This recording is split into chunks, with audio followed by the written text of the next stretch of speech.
If you were to suddenly inherit billions of dollars, would you A, put it towards bat cars, bat planes, bat orangs, or B, invest it into the infrastructure of your city, providing safe housing and affordable food for the people, reducing the need for crime and ending poverty in a month?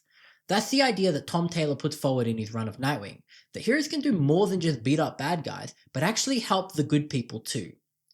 The story opens with a scene from Dick Grayson's childhood, where he stands up to a rich bully named Shelton Lyle.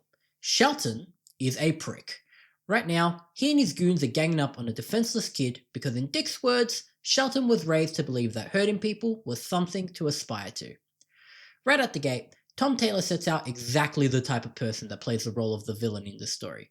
This is very much a story about wealth inequality, and how hope is the instigating fire for pushing back against corrupt institutions. Anyway, Dick rocks his shit and Shelton hits him with the, "Do you have any idea who my father is?"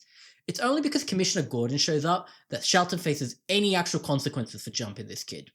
Later on, Alfred praises Dick for stepping up and helping, saying that it takes a different kind of hero to help without a mask. This is major foreshadowing for what's to come.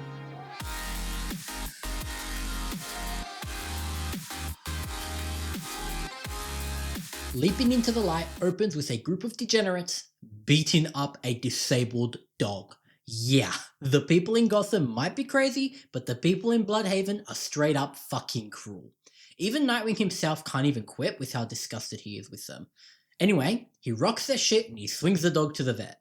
Meanwhile, the Kingpin, Blockbuster, is disappointed with the mayor's performance. And by disappointed, I mean he crushes his head in his hands and casually hands the role of mayor to the council president, Melinda Zuko, daughter of Tony Zuko, the man that murdered Dick's parents. After the vet, Dick is heading home when he notices something's off. The lights are on in his apartment.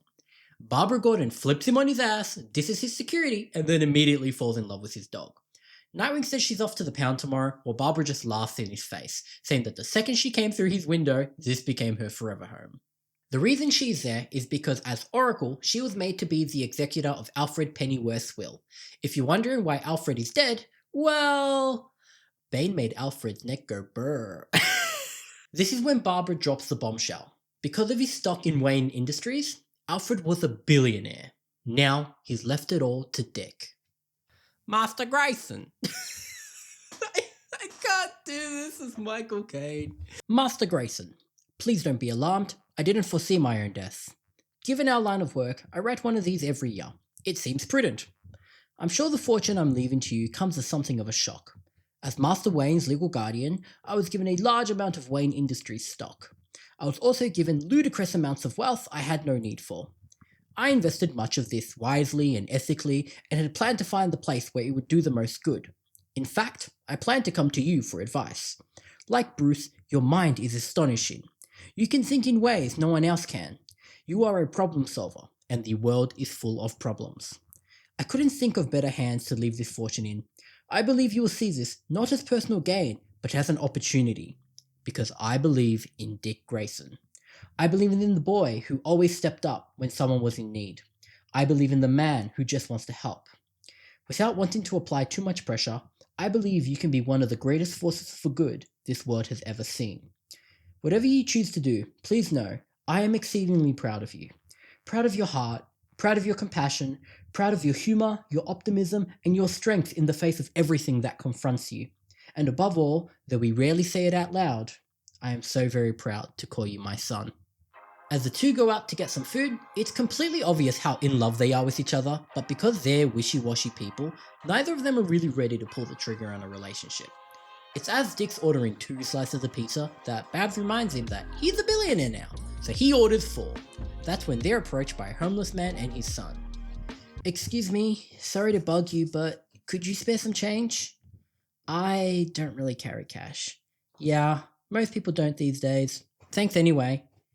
"Hey, wait! Let me buy you some food. Lots of food. And whatever else you need. And invite friends. I mean, anyone you know in the area who could do with a meal. Don't hold back." This is the first moment that Dick realizes he has a whole new avenue of helping people. While Dick is organizing a hotel for Martin and his son, He realizes that some kids he gave pizza to stole his wallet, leading to the biggest reveal of the series. There's a Bat Family group chat, and they're all currently making fun of Dick for getting conned by a group of kids. Meanwhile, a mysterious stranger pulls up on Martin and, using a kind of gun, straight up rips his heart out of his fucking chest and leaves him dead in the street. While Nightwing tracks down his wallet, he finds the kids robbing literal gangsters who catch them and have no problem shooting kids in public over petty theft. Nightwing promptly rocks their shit and follows the kids to a tent city for homeless people, specifically homeless children. Realizing just how deeply rooted the problems in Bludhaven are, he lets them keep the wallet, knowing that they need it more than he does.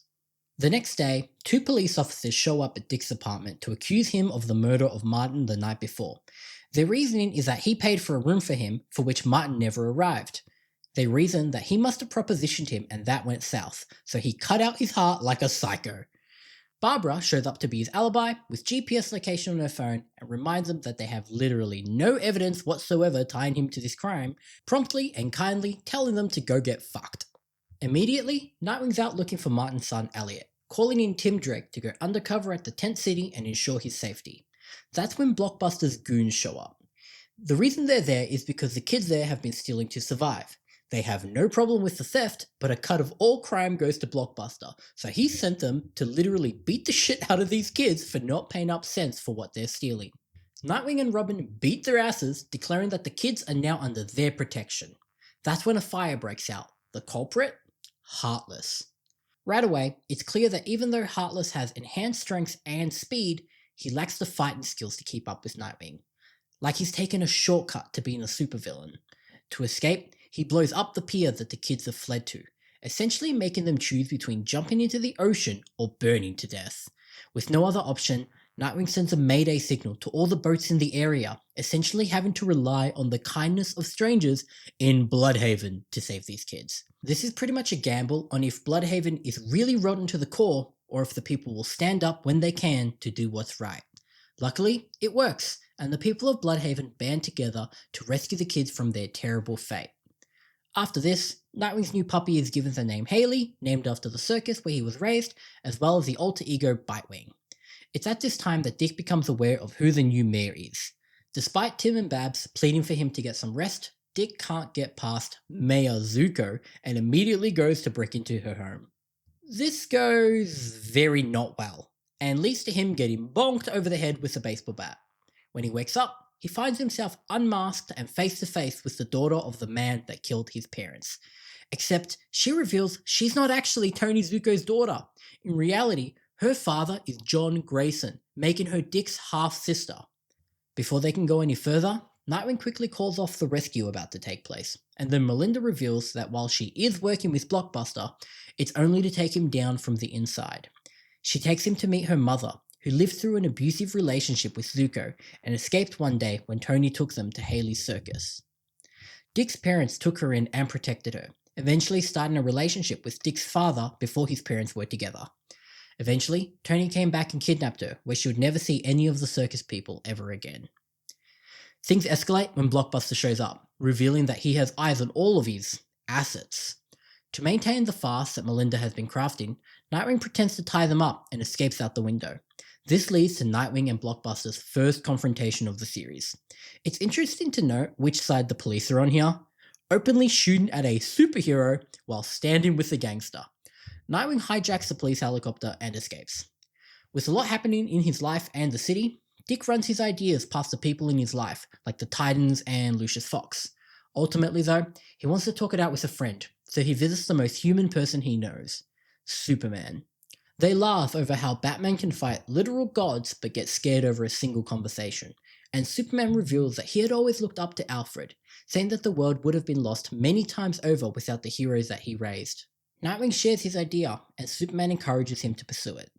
That he's leading by example, and the example he's setting here will inspire others to do more. So Nightwing takes off the mask, and Dick Grayson calls a press conference.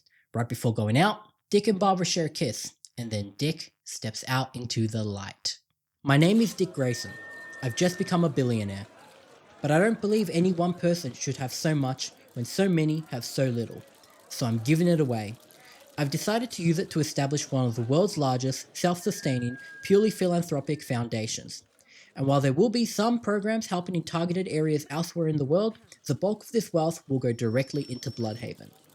To begin, our foundation aims to work with the city to ensure no one is living on the streets by this time next month.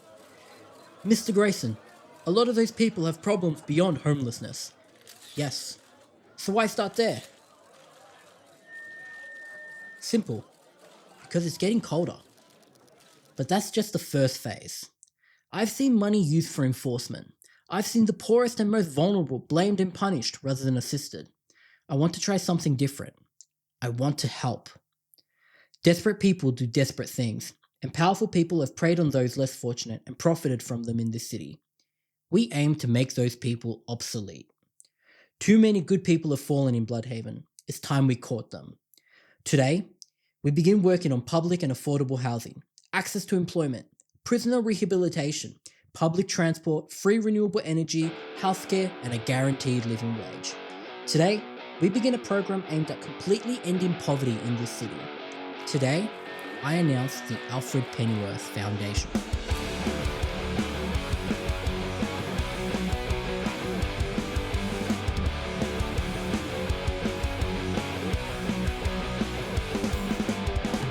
Because he's challenging the status quo, this basically puts a massive target on Dick's head. And by massive, I mean about $10 million. Assassins start coming for him in broad daylight, and even have the audacity to kidnap his dog, forcing him to go all John Wick on their ass and save her.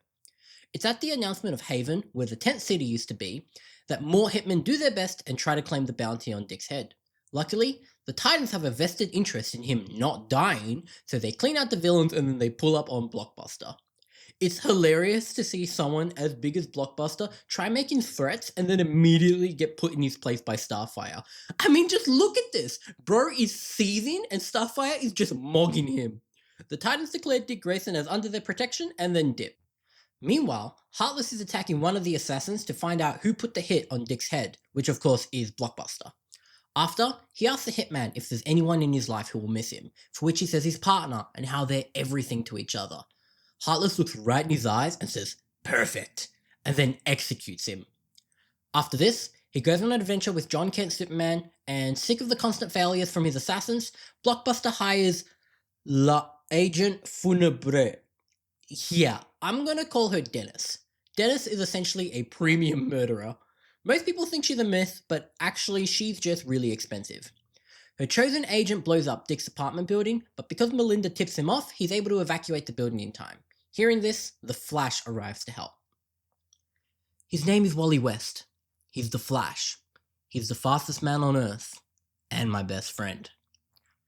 Because the police that accused Dick of murder had reported Barbara Gordon as his alibi, Dennis's agents kidnap her to lure out Dick. They pose absolutely no threat to her whatsoever, but she lets herself get captured so that she can sneak out and replace herself with Nightwing and the Flash. That's when Dennis's agent is revealed to be the KG Beast. For those of you unaware, the last time the KG Beast and Nightwing encountered each other, Nightwing got shot in the head and went through a whole amnesia arc where he started driving a taxi. The Flash is overjoyed to be the one that finally gets his hands on him, and literally beats the man into submission before he could even blink. He tries to make an escape by blowing up Gotham Library, but the Flash disarms it and is back before he can even finish the sentence. The pair of heroes are straight up styling on the KG Beast, using the Face ID on his phone to get in and take all of his information. Look at the face of this man as he can do nothing but watch two superheroes beat his ass, wreck his plans, and then hack his phone like it's just another Tuesday. Using the info from the KGB's phone, they track down Dennis to Costa Rica, where they pull up, beat her ass, and then send out orders from her computer to all of her agents, leading them straight into traps with all the heroes around the world. After that, Lady Shiva arrives at Blockbuster's building, who asks if she's here for the bounty. She's like, absolutely fucking not! For the first time in generation, Dennis and all of her agents are in jail. If he thinks she's dumb enough to start fucking with someone as protected as Dick Grayson, then he's shit out of luck. She's just there as a professional courtesy to say that if he wants him dead, he's gonna have to do it himself.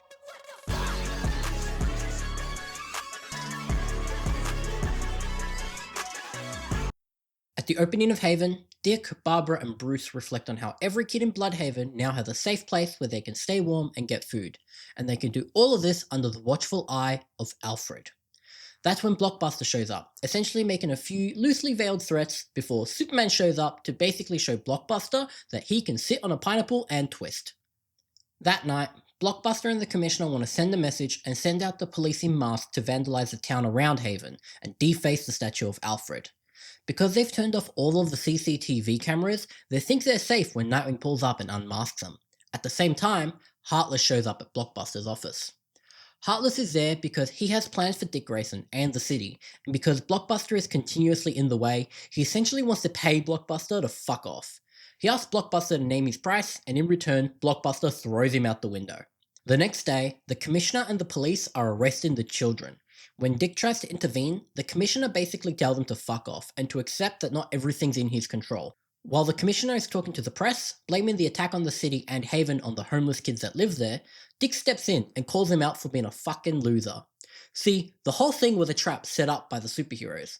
While the CCTV cameras were indeed down, Oracle had hidden cameras all over that the police didn't know about.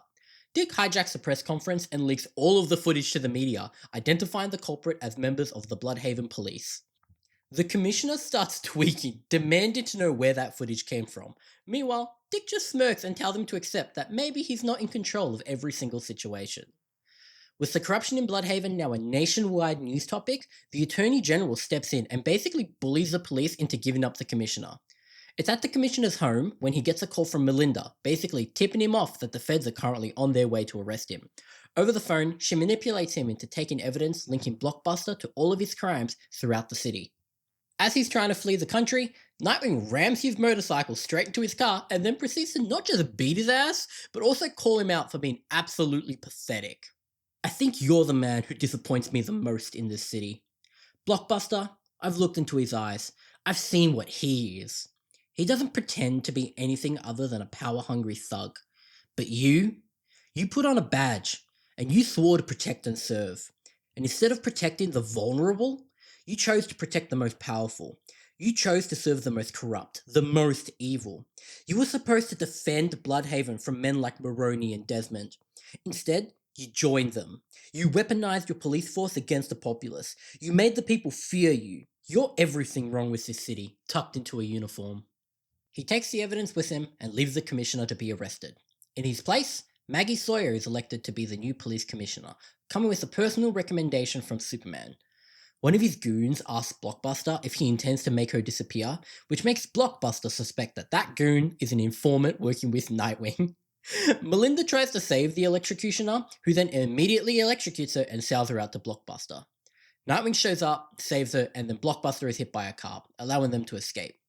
Meanwhile, the former commissioner pretends as if he's hidden the evidence linking Blockbuster to his crimes and that he's willing to narc if he can get a good deal.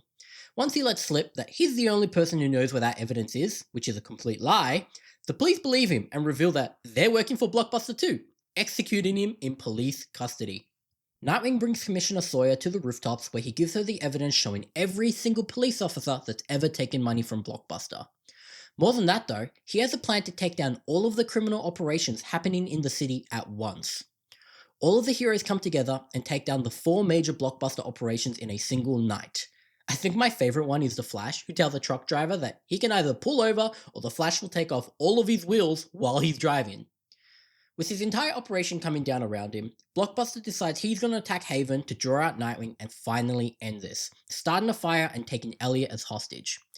Using Elliot, he forces Nightwing to lie on the floor while Blockbuster steps on his back, removing his mask to find out that the 2 people that he's been fighting this whole time are actually the same person. Thinking he's won, the kids run out of the burning building while Nightwing stands back up, ready for the final battle. The stakes are the highest they've ever been, and Nightwing is not fucking around. He pulls out all of the stops, electrocuting Blockbuster while kicking him in the face and pummeling him into the ground, eventually kicking Blockbuster out the window to the ground below. The people of Bludhaven come together to put out the fire and dump water on Blockbuster's head. When he tries to rally his goons to fight for him, they all turn. See, while him and Nightwing were fighting, Batgirl revealed to all of the goons that the prisons that they've been sent to each and every time that they've been arrested are all owned by Blockbuster, and that all of that inhumane treatment that they went through, Blockbuster directly profited off. They basically tell him to get fucked and drive off, leaving him to face the heroes. While their victory is guaranteed, Nightwing is more distraught than ever. Blockbuster knows his secret identity, so he and Barbara can never be together out of fear of the constant danger he'd put her in. She straight up laughs in his face and calls him out for his bullshit, basically saying that she's a superhero too, so if danger is the reason he's backing out of this, then he's just a bitch, and he can't make that decision for her. With that, Oracle and Nightwing, Batgirl and Robin, Dick and Babs, they finally pull the trigger on a relationship and officially start dating. While this is happening, Blockbuster is trying to escape down an alleyway when none other than Heartless shows up. Using a heart-extracting bazooka, he rips out Blockbuster's heart and leaves him dead in the street, declaring that the city is his now.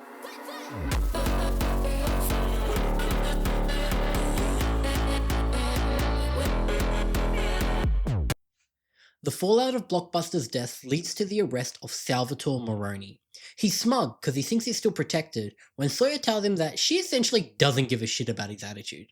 Blockbuster had a list of every single criminal he's ever killed, and, as he knows, the police are so corrupt in Bludhaven, once she puts the evidence into the system, every single criminal is going to know exactly who's crossed them. This basically puts him in a situation where he is going to die, no matter what he does. His only option is to cooperate and spill everything he knows or get shanked in his sleep. This happens in literally 2 pages. Luckily, somebody competent shows up and takes him to a hideout Batman keeps in this forest specifically. Then, they drug Maroni, who wakes up about 3 hours later tied to a chair where he's forced to listen to Nightwing and Batgirl have sex through thin walls. That's not even a joke I put in there, that just literally happens. Maroni being a dirty snitch and the Blockbuster files lead to the biggest strike against organized corruption in the history of the country. 64 law enforcement officers, along with politicians, government officials, and crime bosses, all are being convicted. While this is a massive win for Nightwing and the mayor, the universe decides to send a personal little fuck you and release Tony Zuko on good behavior. Yeah, this guy. He went to prison and now he's all better and ready to reintegrate back into society. Immediately, he thinks that because Melinda is the mayor, that means that he can be in charge of Bludhaven. Because he's Father of the Year, he suggests that she'll probably need him to help with all of the people that are going to try and fill the Maroni Blockbuster vacuum. Nightwing and Melinda immediately start plotting to fuck him up.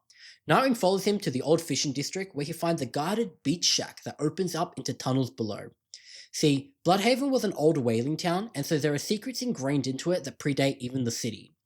Inside is the Hold, a safety deposit bank for criminals, all within a pirate ship. Zuko plans to rob it. That's when he comes face to face with the quartermaster, the curator of the bank. Holding him at gunpoint, the quartermaster tells Zuko that he's an idiot, and that if he does anything as dumb as what he's doing, there's going to be people coming after him until the day he dies, which will be very soon. Zuko shoots him in the head, and then those people show up. This puts Nightwing into a position where if he doesn't save Zuko, he will die. Before Nightwing is forced to protect this man, the quartermaster shows up and basically says Nightwing's the real one, so they can go. As he leaves, the quartermaster tells Nightwing that there's something in the hold under his name, and so then Nightwing's like, cool, and fucks off.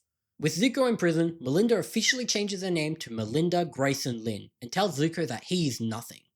At this point, the Justice League die, bad guys attack, Nightwing rallies the heroes and saves the world, Justice League come back and disband because of reasons, and so Batman, Superman, and Wonder Woman ask Nightwing to keep the planet safe while they sort their shit out. I want to take a second and personally call out Superman and Wonder Woman for being absolutely fucking useless. Heartless staged a prison break to meet Tony Zuko, talking about how big of a fan he is. Superman and Wonder Woman conveniently wait until the Titans have stopped all of the attackers and Heartless has gotten away before they show up and like, hey, we're here too. You got this, right? As they investigate the scene afterwards, they find Heartless's mask with the phrase, Dick Grayson has more to lose, inscribed into it. One thing I haven't mentioned so far is that there's been a few instances where Heartless has shown he has kind of a hard-on for Dick Grayson, talking about how he's his first and all this other weird shit. We're getting really close to the origins of Heartless, so stay tuned because this guy is a fucking sicko. Anyway, Dick buys the prison and announces that instead of the first thing you see as you enter Bludhaven being a prison where they keep their poor, people can instead see a big T! The Titans are moving to Bludhaven, baby!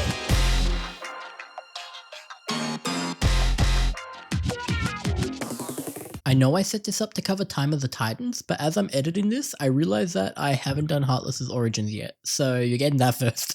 It's a moonlit night.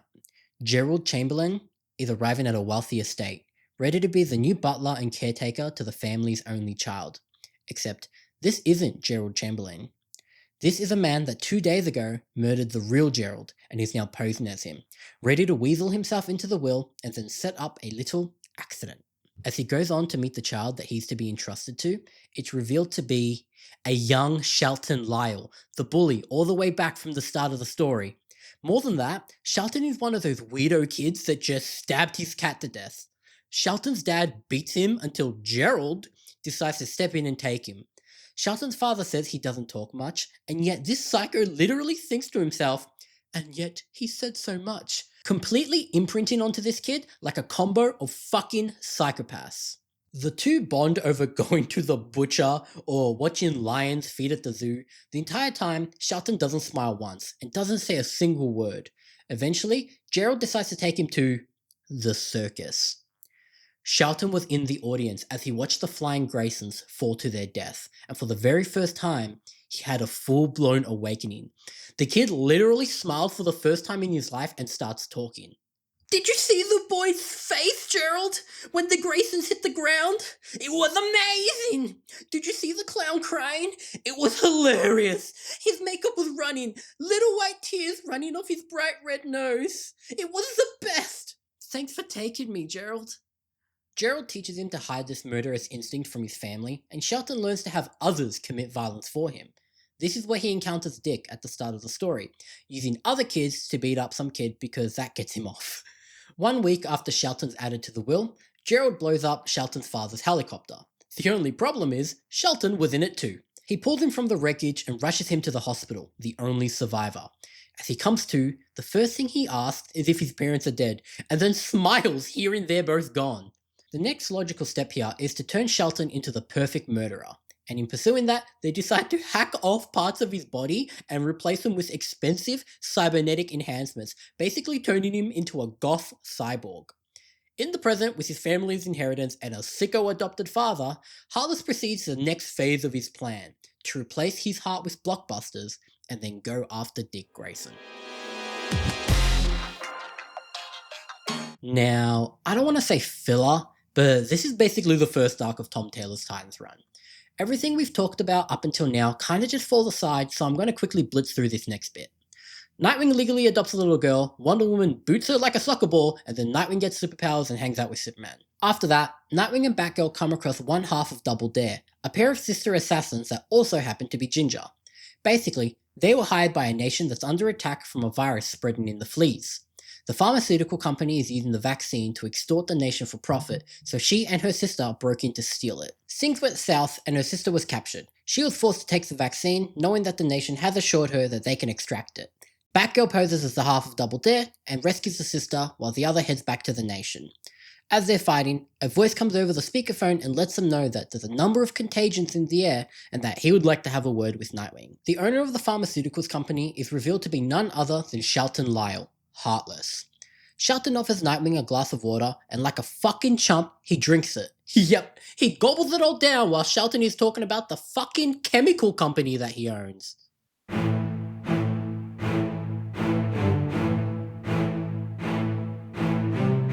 Yeah, I don't fucking know. He becomes a pirate. Basically, he wakes up and he's like, I should probably go find out what's waiting for me in the hold. At the same time, Tony Zuko leads Heartless there, only to find that the ship is missing. When the quartermaster won't give up the location, Heartless kills him. His body is taken by a people posing as an ambulance, and Nightwing jumps inside, only to find it on a pirate ship that sets sail. The captain of this ship is Beatrice Bennett, Dick's ex-girlfriend. They go on a pirate adventure, beat up the quartermaster's biological son, and then get to the hold where Nightwing finally gets answers as to what's inside. I'm not going to say what it is just yet. There's one thing I glanced over that's kind of important. Throughout this adventure, there's been a few instances where Nightwing's about to make a big jump and then suddenly freezes, becoming completely paralyzed in Fleer. This is even to the point where someone's gone overboard and he's just standing there shitting his pants. Anyway, the bombshell of what was in the envelope. Video evidence directly linking Tony Zuko to the murder of his parents. left at the hold by himself when he was going through his amnesia arc. After this, Heartless tries shipping in enough guns to arm a small military, but with B, the new captain of a pirate crew, she stops them from ever reaching the city. Nightwing tracks where they were supposed to arrive to, which was a warehouse where he finds cameras watching and listening. Knowing that Heartless is on the other side, Nightwing basically calls him out and says that if he wants a war, he's going to get one, and that he's coming for him.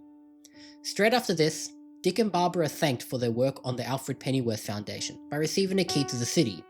The world and the Bat family watch and cheer on, but at the same time, so is Heartless. With Dick Grayson at the height of his career, and the city filled with more hope than ever, Heartless is ready to finally take it all away.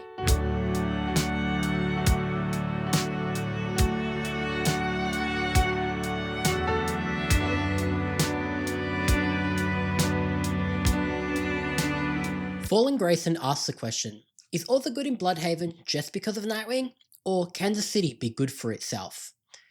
Moving on his plan, Heartless kidnaps dozens of children, forcing their parents to join his army or suffer a cruel fate. Specifically, he promises not to physically harm the kids, instead he's going to make them watch him kill their parents if the parents step out of line. At the same time, Dick, Barbara and the Bat family are attending a fundraising event to help raise funds to bring the Alfred Pennyworth Foundation to Gotham. This is also an opportunity for the sleaziest people in Gotham to actually contribute something decent in their lives and donate money that will actually be put to productive use. It's only as Bruce and Dick are given a speech when a reporter interrupts them, throwing out some weird allegations. First of all, he has a picture of Dick, Babs and Bruce talking to Blockbuster during the opening of Haven. I'm not sure why that's in any way important, but at the same time, the reporter shares that upon Blockbuster's death, millions of dollars were transferred to the Alfred Pennyworth Foundation, coming as a shock to everyone.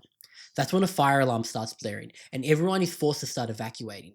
With the Alfred Pennyworth Foundation going up in literal flames, Shelton Lyle pleads for Dick to help find Gerald, who's trapped inside. That's when they drug him and then beat the shit out of him, knocking him unconscious.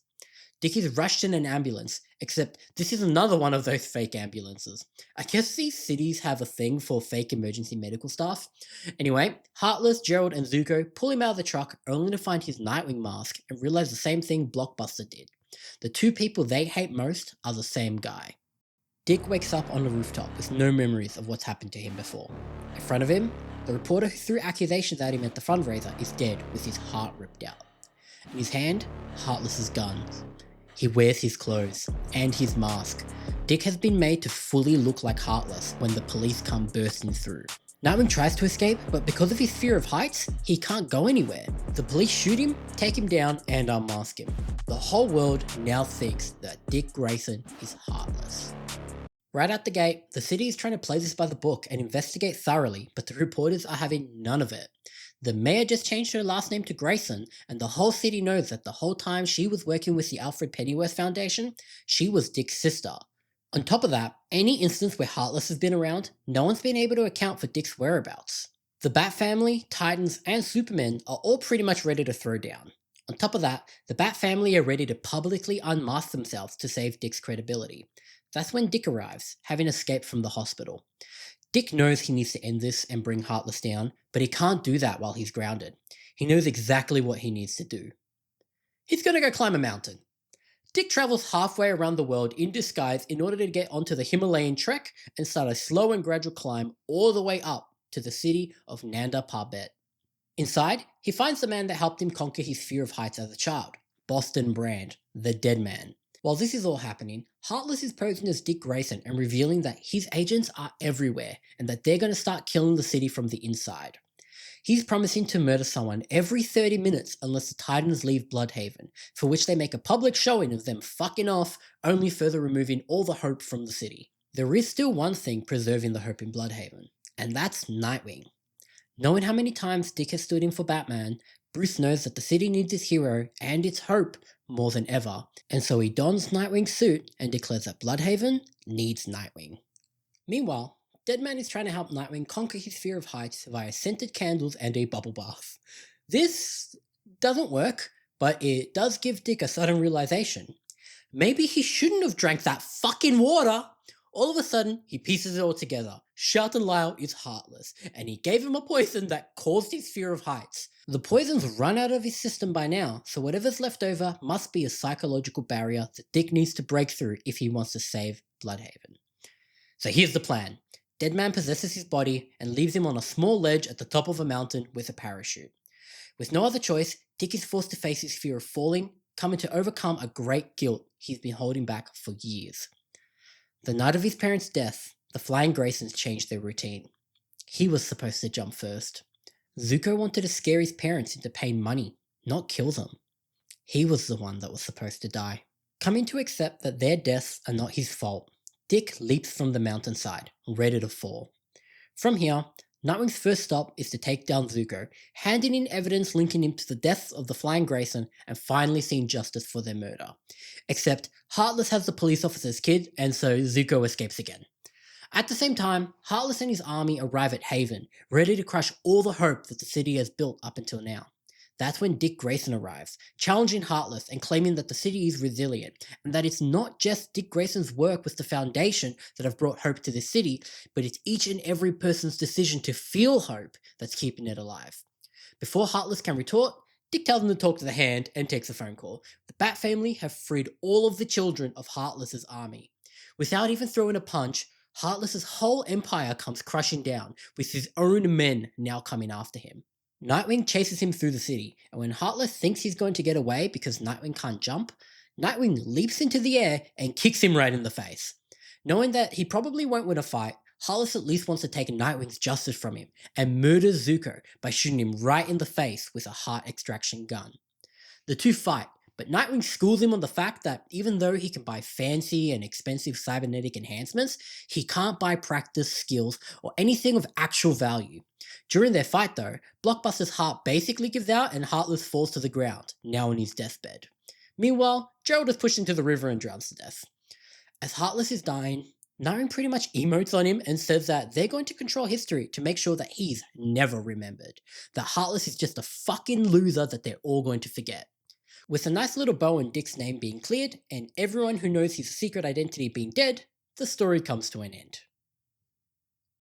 There's a few reasons I wanted to make this video.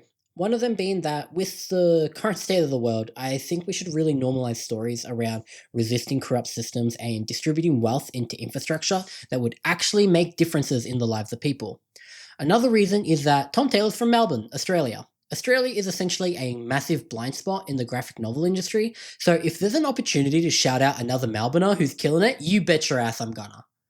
Lastly, I'm really passionate about the graphic novel industry. It's an industry that I feel has ginormous potential, but right now is absolutely underutilized. I plan to make more videos than just video essays on stories I feel are important, but also the history of graphic novels and massive gaps in the industry I feel haven't really been addressed. So if any of that sounds interesting to you, subscribe and come along for the ride.